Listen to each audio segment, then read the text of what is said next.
അരുണചന്ദിര കിരണം ചിന്തിയ വദനമെന്തൊരു ശോഭ. സുവന മന്ദിര ചെരുവിൽ രാജകതിരം കാണുവാൻ.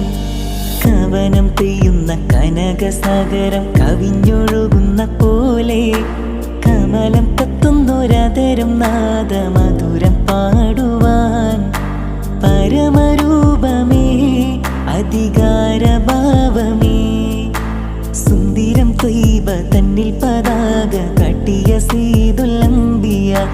മഞ്ജുളം ബാബുൽ ജന്നത്തിലാദ്യം ചെന്നിടും താജുൽ അസ്ഫിയ. ദൂരെ ദൂരെ വെണ്ണിലാവിനോ നിറച്ചാരുത താഴെ എൻ്റെ